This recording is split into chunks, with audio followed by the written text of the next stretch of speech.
Well, good morning, everyone, and welcome to today's webinar, Leveling the Playing Field, Women's Sports Brings Equity into Business.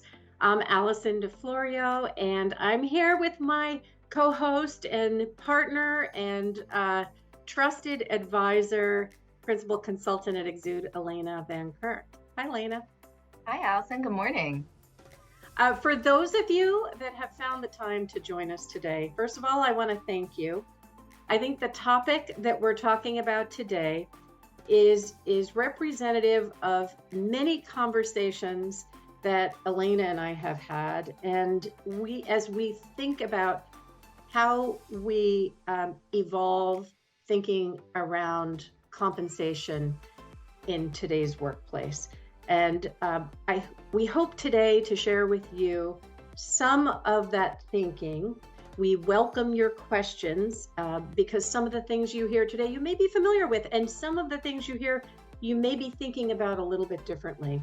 So we encourage you to ask those questions throughout the course of the program, and we will do our best to answer those. And then certainly Elena and I are available for follow-up questions post-session, and we would really love to hear from you.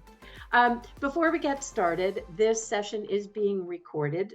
You will be on mute, and again, your questions are important, so you can use the QA feature to post those questions, and we'll do our best to check this periodically, and again, we'll check it at the end to make sure we address anything that you have.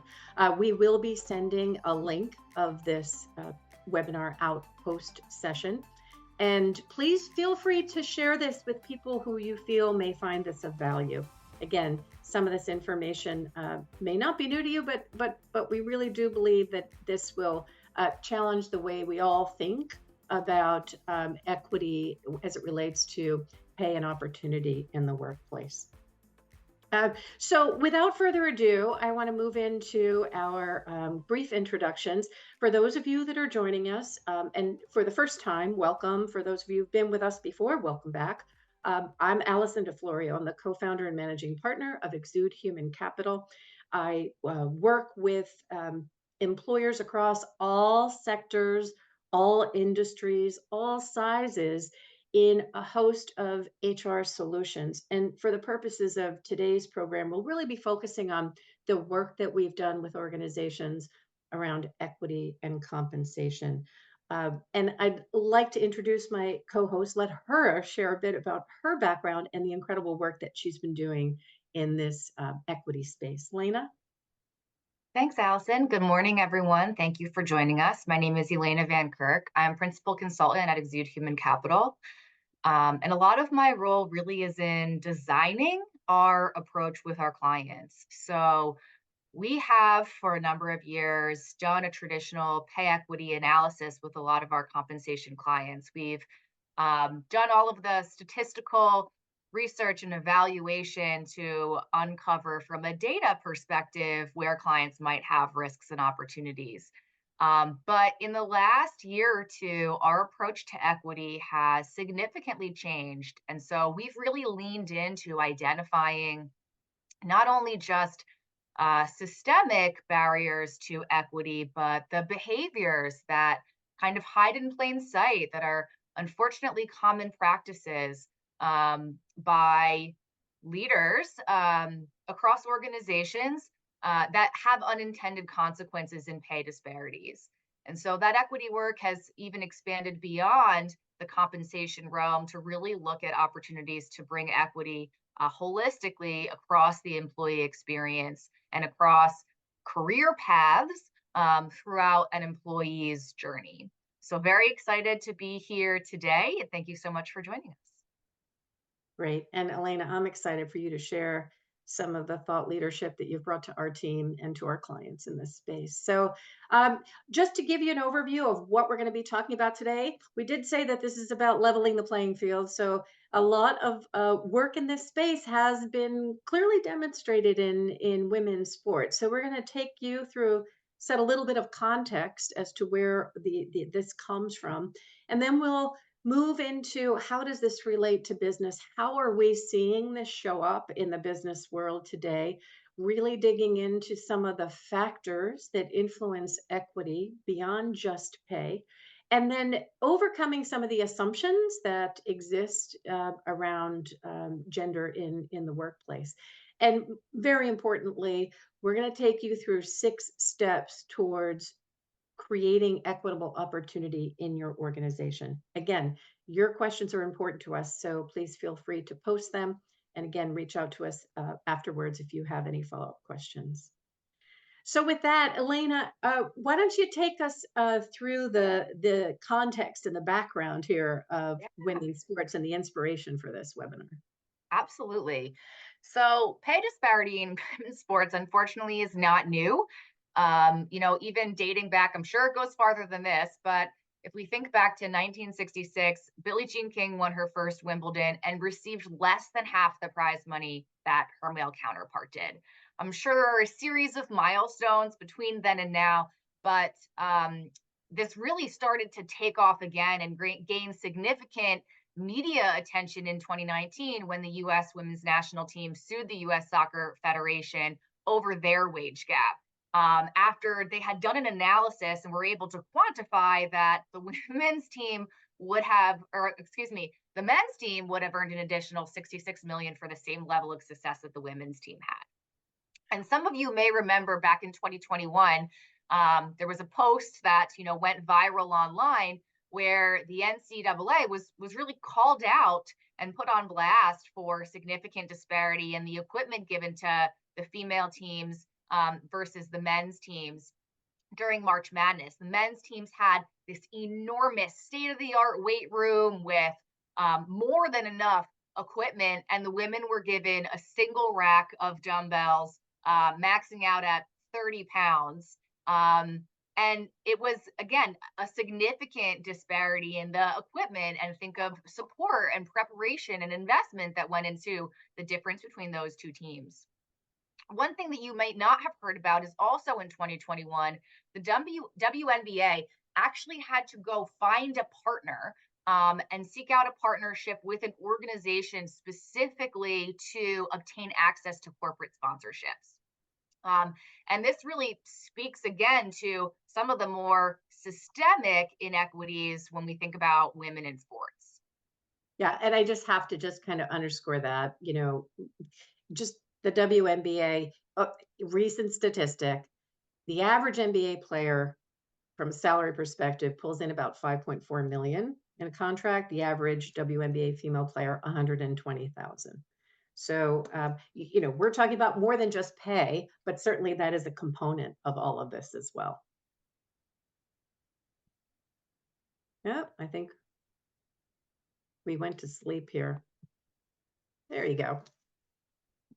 So if we think about, again, what is this, when we think about it being a little bit more systemic, a couple of additional examples that of all of the sports on TV, and if you think about all of the regular channels and the premium packages that you can buy, only 4% of all sports broadcast on television are female.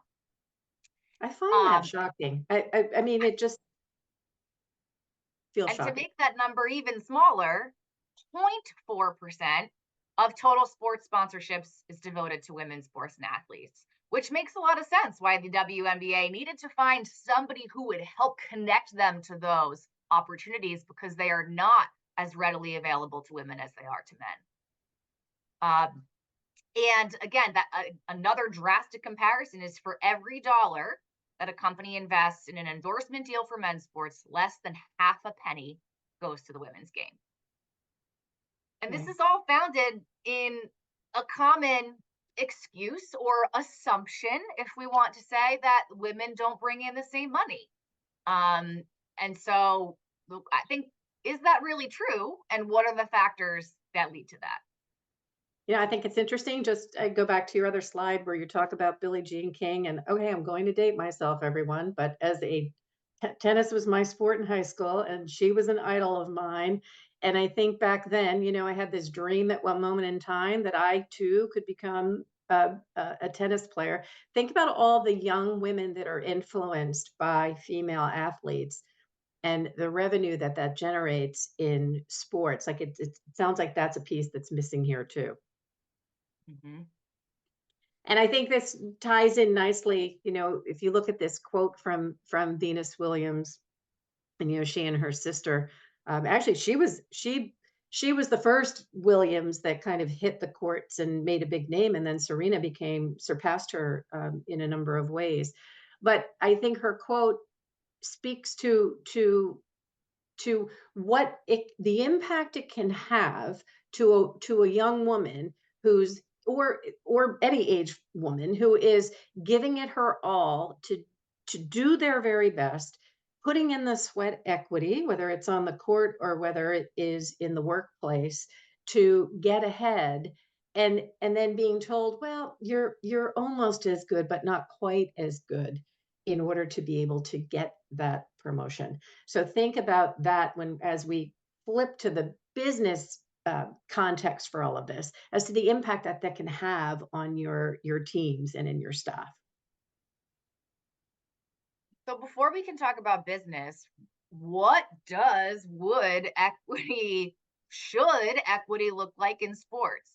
And so the the real trigger behind us having this conversation today is I heard Natalie Portman talking about the U.S. national women's soccer team, and at the World Cup, everyone watches. Children and adults are celebrating and idolizing these female players. And then the same players come back and play in a league in the US, and no one even knows that it exists. And so, to change this, she had to build a business case to overcome that same assumption that women's sports wouldn't bring in the same amount of money. And the model that she described, instead of focusing on the team's performance, the salaries, the wage gap, the profit in the industry, she focused instead on the investment made to the difference in the two types of teams. And so for Angel City, which is her team in LA, she asked and she said, think about just women's sports. This is really before Angel City was a new team, but in the U.S. National League. And she said, are the women's games broadcast on premier sports networks like ESPN and the other top networks? Are the women's teams broadcast at popular viewing times when they're going to garner the most attention? Are our games even covered with the same level of journalism as the men's games? Do we have the same number of cameras that it takes to shoot a really dynamic game that people want to watch because it looks exciting and fun? Are our games even marketed as broadly so that people know that they're on and should be interested in tuning in? Do our teams have access to the same level of brand sponsorships as the men's team? And do we have access to the same amount of advertising dollars? Are key companies investing the same in advertising during a women's game as they are during a men's game? We all know that from consumer marketing, that's all tied together. And so Natalie Portman really challenged this status quo in a new way because she said, give us an equal opportunity to make money. And if we don't, you validated your belief. But equal opportunity is not just about also having a women's field to play on. It's really equivalent opportunity to be successful in the same way that the men's success is both facilitated and measured. So, And so hey, we're starting go in the ahead. same place. We're starting in the same place in business. And the thing that I really do want to call out is that the wage gap in business between men and women, again, is historic, is significant. 90% of women earn less than men. For white women, it's 82 cents to a dollar, all the way down to, for Hispanic women, it's 55 cents to a dollar. And this has, broader implications. There's recognition now that women of color are underrepresented in higher paying fields like science, technology, engineering, and math. We also are starting to really understand now that Hispanic and Black women are more likely than white women to hold jobs with both fewer hours and fewer benefits. And bringing equity into the workplace really goes beyond just these gender and race disparities because it also has the opportunity to influence members of all types of underserved communities.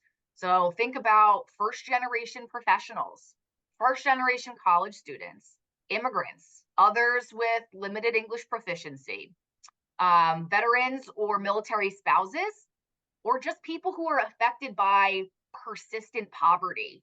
Um, Without true equity in the workplace and not just pay equity, we are still going to have these same types of disparities. I think I would add also, you think about how that impacts the success cycle of a woman in business. So, for instance, a few years ago, we did a workshop for the Hispanic Bar Foundation in the Philadelphia area, and in part of our research and preparing for that workshop, we found that the higher a Hispanic woman grows in a law firm, the greater the disparity in pay. So when you're starting at the rung of the ladder behind the eight ball, and the opportunities that Elaine is going to share with you in a bit are not provided, and there is still this disparity in pay, then that perpetuates itself. So you think about that in the life cycle of a professional, that can also impact someone's ability at retirement, that what they've been able to save for retirement. So it really has a lifetime impact on someone's ability to grow with an organization, and then also someone's ability to be successful from a financial standpoint. And of course, coming up around the corner, which was another reason for the timing of this to have people think about that, is Equal Pay Day. For those of you that are familiar with this, Equal Pay Day is established every year, and it indicates the number of days that a woman would need to work to gain pay equal pay for a male counterpart, which I think is pretty astounding, considering that women represent 57.4% of the workplace in the US. Elena, what are your thoughts on that? I think it is astounding. And I think there are a lot of kind of factors and assumptions that go into this, unfortunately, being our current reality. But we have an opportunity to impact this, which I'm excited about. So, why don't you talk about some of these assumptions? Absolutely. I want to just call out the fact that while the disparities do not exclusively affect women, women are the subject of the greatest potential professional and earnings related inequities. Similar, Allison, to your point about lifetime, long term career growth and salary growth opportunities.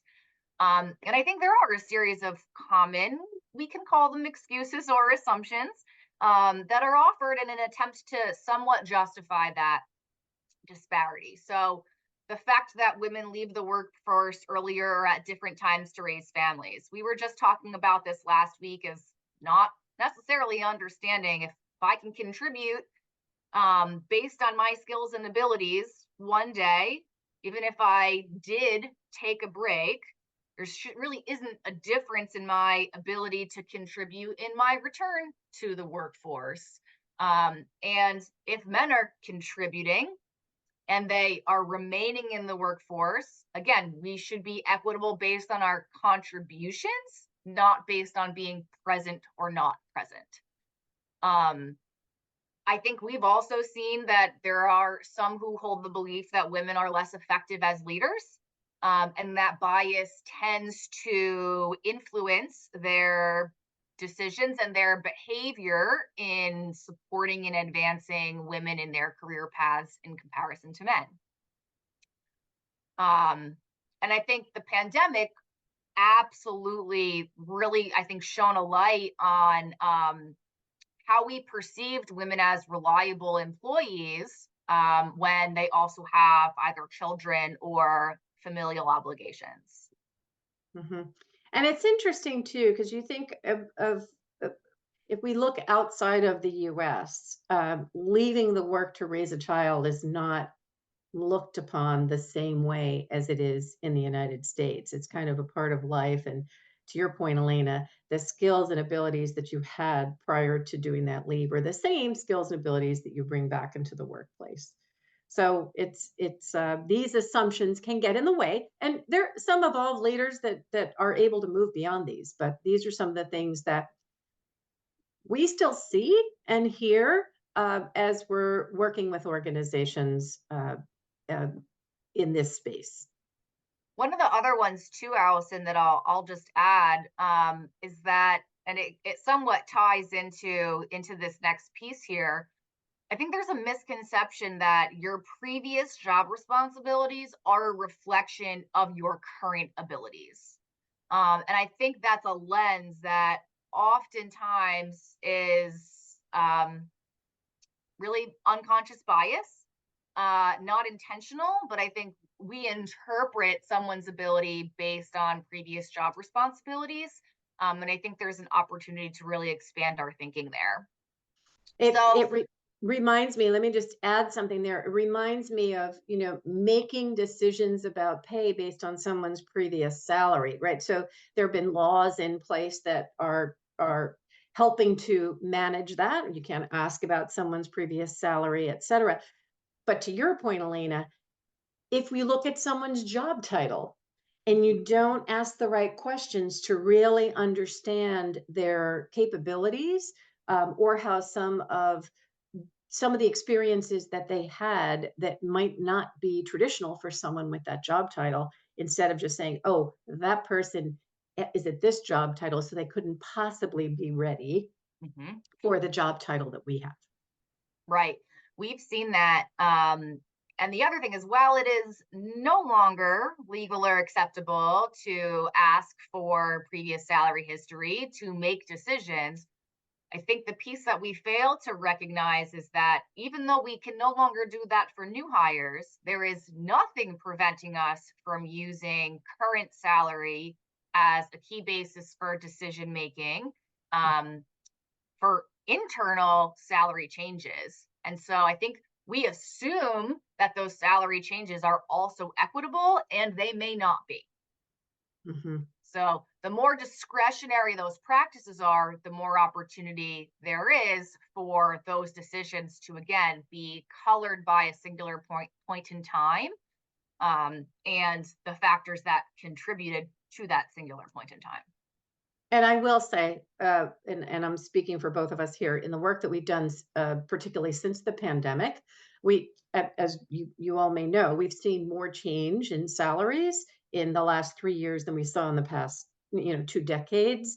And it is, even for organizations that believe they were doing an adequate job of checking the market, when they look at the data and they look at where people where there are potential inequities over time, it's a bit astounding, for them to think about the fact that this has been going on for the amount of time, for all the reasons that Elena pointed out. It happened over time and you just didn't think about it because you weren't looking across the organization in any sort of an intentional way.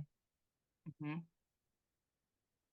So, one area where we have been certainly focused in exploring and assessing and analyzing and doing research and working with our clients is similarly to how, Natalie Portman said, what are all of the things that we are putting into this to give our teams, our female teams, the same opportunity for marketable, profitable success as our men's team?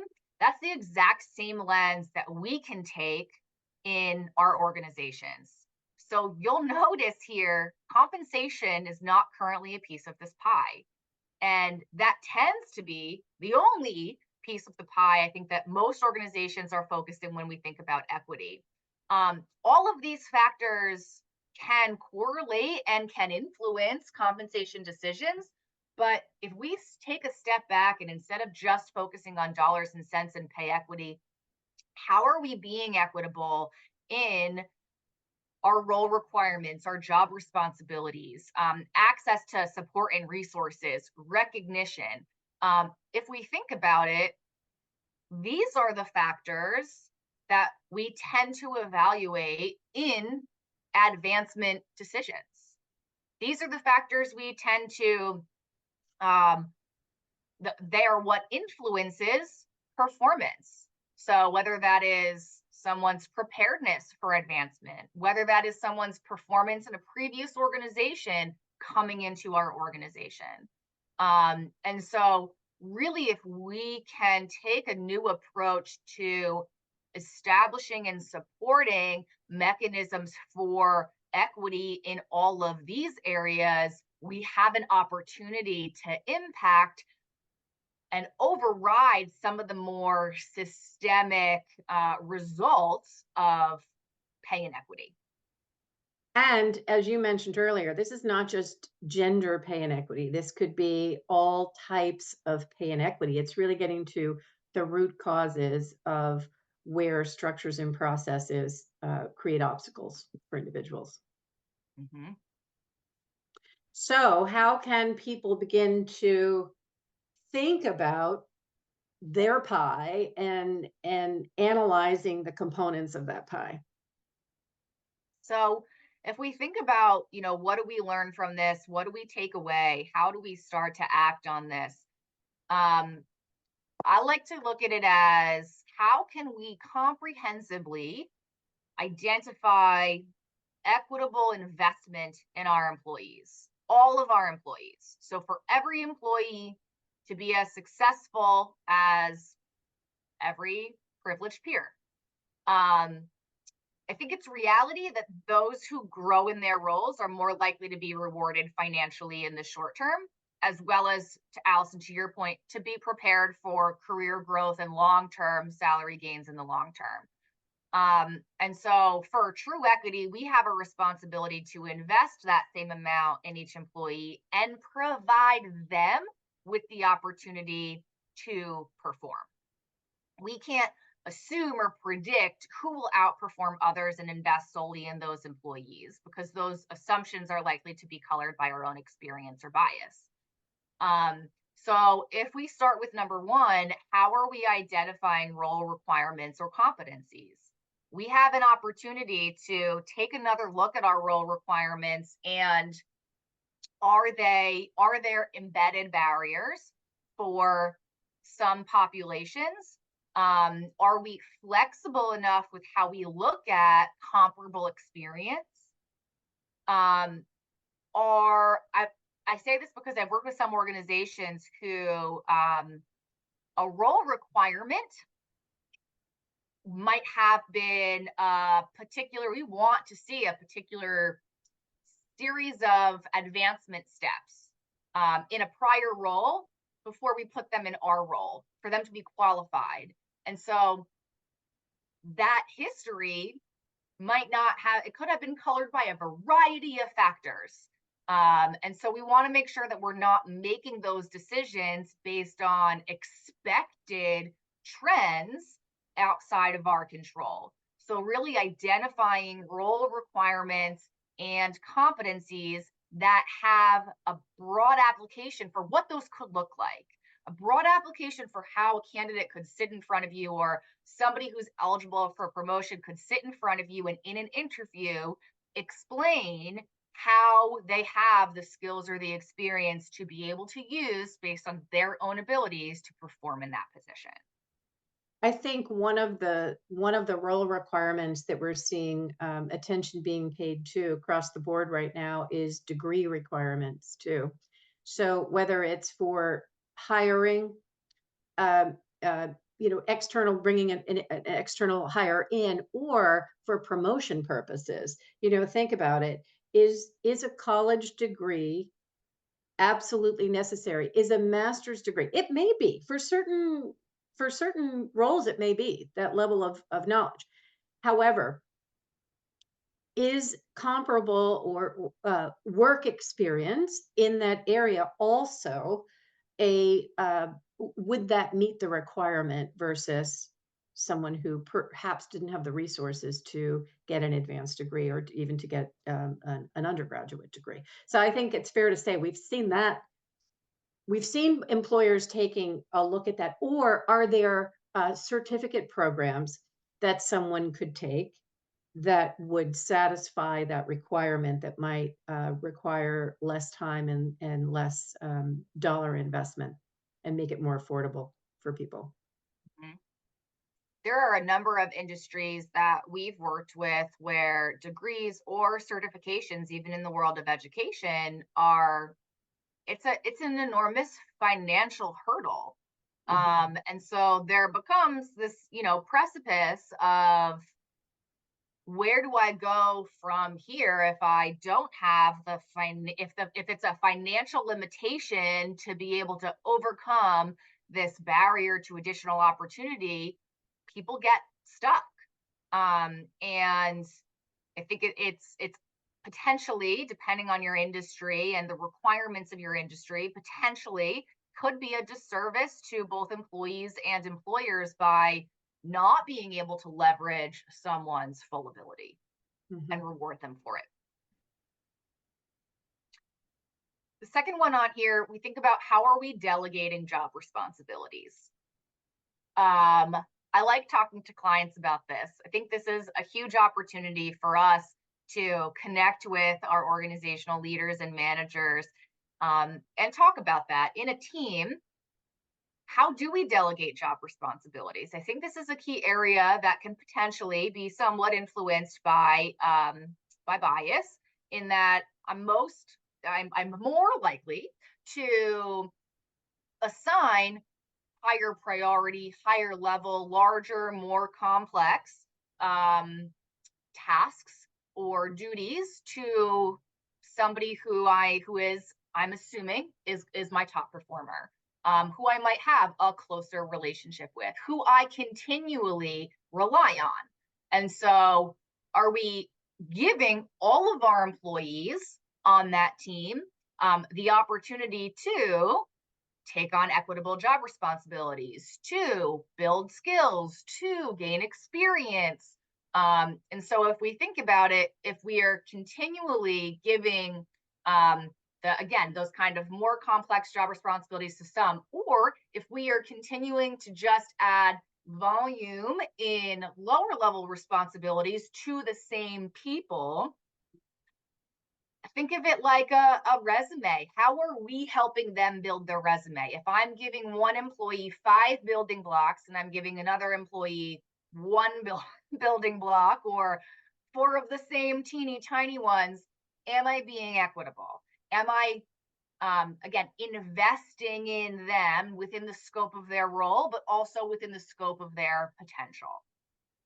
I would also add there, as from a business perspective, if you're delegating all these high level key responsibilities to one individual, I mean, that person, if that person leaves tomorrow, if that person walks out of your organization, how have you developed anyone else to assume those responsibilities? So, for the individual, from an equitable standpoint, you have, to Elena's point, you have to be able to provide opportunities for them to experience and learn and grow. But from a business perspective, it makes such sense to me that you are developing skills across the organization so that there is there are multiple people who could step in and support if somebody, even if somebody gets promoted and somebody else has to assume those responsibilities, or if somebody were to leave an organization. Mhm. Let's talk about stretch assignments and meaningful additional responsibilities. We talked a lot about this last year with a client who was a very large government contractor. Did not have a lot of formal promotional opportunities. And so, really needed to be creative about how do we continue to invest and develop and keep our very intelligent, very experienced staff engaged. And so, that's really what we started leaning into, was these kind of stretch assignments or meaningful responsibilities. So how do I give all of my employees an opportunity to grow if formal promotional opportunities are limited? And so again, if we kind of think about the blocks on that resume, what are the new things I'm giving them exposure to? What are the more complex things I might be able to give them an opportunity to participate in? So whether it's sitting on a committee, whether it's being part of a special project, maybe it's being an extra set of hands to get a new client off the ground. Um, Again, that variety, we're adding to their experience, we're adding to their exposure. If we also think about career pathing, and we had another nonprofit client who we needed to kind of work through this. We put a more formal structure in place for really that difference between a senior director, a managing director, etc. And one of the key differentiating factors was, well, managing directors really have involvement to a board. So if I'm Mhm. a senior director, a stretch assignment or additional responsibilities might be giving me exposure to the board, have supporting the managing director, giving them subtasks to contribute to the board presentation, or preparing the analytical data for the board, or managing budgets oftentimes is another, I think, key differential. So how do we support someone in gaining additional qualifications, um, even if there is no immediate advancement opportunity? Because again, we're investing in them as a whole, and whether they continue to succeed and grow with us or elsewhere, we have an opportunity to be more equitable across the board. If we are providing stretch assignments or meaningful additional responsibilities to all team members. And to that point, for those of you that are in the midst of your performance management processes and planning for the upcoming year, or for those of you that will be getting into that in a few months at the end of your fiscal year, this is the perfect opportunity to ask individuals or to have the conversation around what types of stretch assignment, what would be meaningful to you? What's one thing you want to develop this year? And then you as that manager can also share potential opportunities and plan for it. What gets planned gets done, right? So if you don't plan for it, then a year could go by and in a blink, and we haven't made any steps toward helping someone develop. Allison, do you want to talk a little bit about Yeah. facilitating training and what that could look like? Because I think we talk about this really comfortably, but how does that translate to clients and leaders being able to navigate these conversations? It's interesting because we part of our one of our practice areas is leadership development, and we've been doing this work for 17 years, and we've seen, the word training is often associated with group training to develop management skills, and while there is a place for that, what we have seen has been incredibly effective is to particularly since the pandemic is to address the individual needs of someone in order to help them develop in areas. So coaching has taken on new meaning in organizations. In fact, we have a group up in New York that really embraced coaching for their senior directors and above. And they're doing it through group coaching, right? So if we think of traditional coaching, you think of traditional one on one coaching, and that's amazing. But the group coaching for this particular organization has been effective in ways that they hadn't even intended. And so it's having the guidance of a professional coach to guide the conversations, but it's also helping leaders think about what do we need to develop as leaders? How do we need to work together at this level so we're prepared to work together at an executive level when that opportunity comes up? This is all part of succession planning, right? So when we think about training, think about it in a broader sense. than in just, putting people in a classroom or putting people in front of a computer to do technical training. All of those things have a place, but the opportunity to be able to give that just in time one-on-one, or to help give someone the support they need to be successful in the role you're promoting them to. So let's say that you do have an opportunity to move someone to the next level, to be able to give them that scaffolding and that support through coaching can make or could be the difference between them getting what they need to develop in the areas that they need over that first 3 to 6 months in that role. I think that's so key. And again, thinking about like being new to a role, versus being tenured in a role, how are we as leaders equitably allocating resources and support? And so that could be time, that could be training, that could be physical materials. If we think about that a lot in schools, we know that some schools have to do more with less, and really be creative, which adds additional complexities. But how are we, again, allocating that equitably? Where let's talk about support for a minute, because I think there are probably a number of people who can identify with having a weekly check-in with their leader, and everybody on the team has the weekly check-in with the leader. But then over the course of that week, in before the next check-in, who is the leader spending the most time with? Who is the leader shadowing, giving feedback to, sitting down side by side and fine-tuning the presentation, or sitting in on a client call as additional support? And so even though we say, okay, well, we have this mechanism in place, we're going to do weekly one-on-ones, weekly check-ins. What do you need from me? What are you working on? Following that, how are we equitably allocating that time and support and the coaching from the leader? And is it equitable, or is it not? And I've worked in industries, I think sales is a common place where that might not be equitable, where the leader is going to support where the most business opportunity is. And is the biggest business opportunity with the new person, or the moderate performer, or is it with the highest performer? And so I think if we look at that again on a team by team basis, it's an opportunity for us to really evaluate, are we leveling the playing field?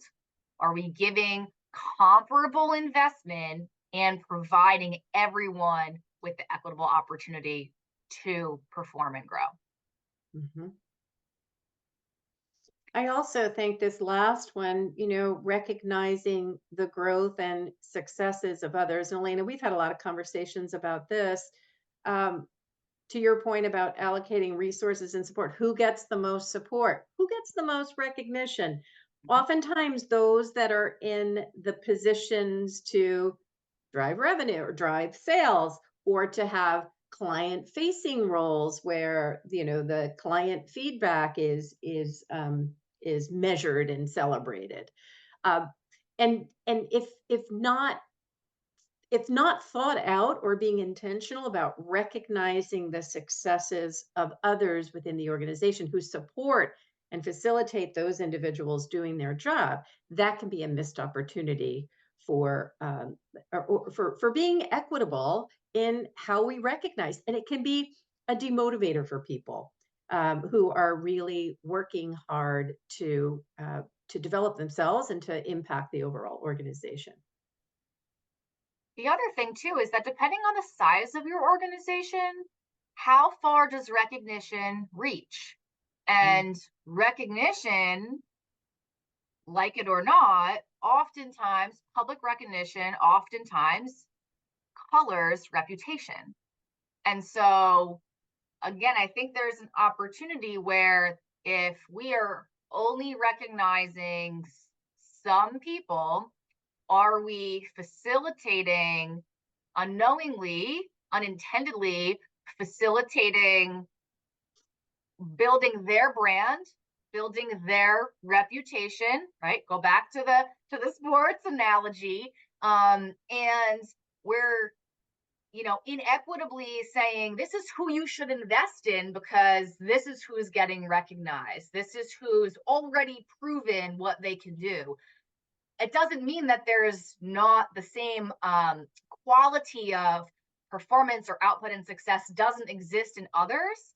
But if we are not equitably providing recognition, and it doesn't just have to be success, it could be recognition of growth. Look who learned this new skill, who really navigated that challenging client by themselves without having to escalate to leadership time. That's fantastic growth. We should celebrate it because growth is going to be the biggest trajectory. I think moving forward, more and more of our clients are going to, who are our high potentials, right? Who are our hypos? And those are people who are growing. So the more that we can highlight growth, the more that we can also equitably identify more people as high potential. So Elena, um, for those on the call, if you were to say, okay, so you leave this webinar, we've talked about all of these things. What are 3 things that I can do to begin to perhaps reimagine or evaluate our internal processes to think about where there might be opportunities to create more equity? That's such a great question. So I think the first thing you could do is step 1, just you. I mean, of course, we'd encourage you to bring in other people, but if you wanted to dip your toe in the water, I think evaluate the role requirements or competencies. Are there inequitable barriers to opportunity in what we have documented on a piece of paper? That's where I would start. I think that's an easy opportunity to assess. The second thing I would do is, again, this requires awareness. And so I would maybe share some of these that are more focused around leaders with some of your leaders. The other thing I think we could do, if you are, Allison, to your point, you mentioned many organizations are going through or gearing up for performance management. If you have calibration sessions as part of your performance management process, I think this is a great opportunity to also say, okay, moving forward, why don't we do a calibration session with a leader and their team about how are we delegating job responsibilities? What are the stretch assignments we're thinking about for this person for the next year, or the additional responsibilities? What are some of the ways that we can embed training into how I'm supporting? Again, same with resources and support and recognition. And I think doing essentially a mini calibration session, try it with one leader and their team. And I think kind of having a model of doing a little bit of a calibration session might give you a sense of where we need to kind of coach and educate into building this into part of our culture and the way that we lead teams. That's great. Thank you for sharing that. I mean, I know that it can feel overwhelming when you say, oh my goodness, we have to look at all of these things. But to your point, Elena, start with something. Start with, if it is just calibration meetings, but stretching how you think about them and what you talk about in those calibration meetings. And if it is just with one leader and that one team, practice and then decide what worked well, what could be better. But if you are continually focused on this, in intentionally taking steps toward making better decisions around equity, then over time you'll see the impact of how it can impact your business, how it can impact the individuals in your business, and you as an employer. I want to open it up for any questions that the group may have. I think this is an important quote too. Elaine and I were talking about this before our session. And if you just read these words and think about creating pathways to the door for people, if you as a leader can say at the end of the day, what door did I open? What pathway did I create today for someone on my team? Or what could I have done differently in order to open a door, create a pathway for a team? Even something as simple as that, giving it the attention and focus, can be the difference between creating an equitable experience in your workplace. Elena, any final thoughts from you? I think what I loved about this quote and what I would love to leave you with is,